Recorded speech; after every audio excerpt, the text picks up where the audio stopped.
When you see that God is silent, దేవుడు మౌనంగా ఉన్నాడు అంటే నువ్వు ఎలా స్పందించాలి? నువ్వు అన్యుల్లాగా ఆలోచించకూడదు, అన్యుల్లాగా చేయకూడదు, దేవుడు లేని వాళ్ళు చేసే రీతిగా చేయకూడదు. మొన్నెవరు ఒక ఆయన అన్నాడు, బైబిల్ పక్కన పెడితే అన్నాడు ఒక ఆయన.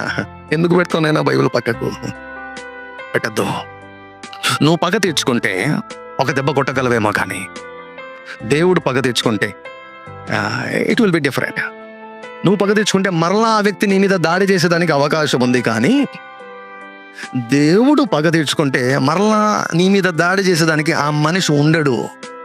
స్పిరిట్ రెల్మ్ రెడ్ కార్డు చూపించిందంటే అయిపోయి. ఒక దైవజనుడు బల చెప్పాడు, ఏమన్నాడు తెలుసా? ఆయన చూస్తున్నాడంట, ఆత్మీయ మండలంలో ఈ మనిషి చచ్చిపోయాడు అని డిక్లేర్ అయిపోయిందంట ఆత్మీయ మండలంలో, కానీ ఈ మనిషి జీవిస్తున్నాడంట. మనిషి లోకంలో జీవిస్తున్నట్ట, కానీ ఏముంది? ఆల్రెడీ ఏం డిసైడ్ అయిపోయింది? మరణము డిసైడ్ అయిపోయింది. స్పిరిచువల్లో నీ మీద జీవం ఉందా మరణం ఉందామో చాలా ఇంపార్టెంట్. ఆత్మీయ మండలంలో అసలు నీ గురించి ఏముంది సమాచారం? ఆత్మీయ మండలంలో నీ గురించి ఏం జరుగుతుంది? ఇవన్నీ ప్రార్థనలోనే తెలియజేయబడతాయి, వాక్యం చదువుతున్నప్పుడు తెలియజేయబడతాయి.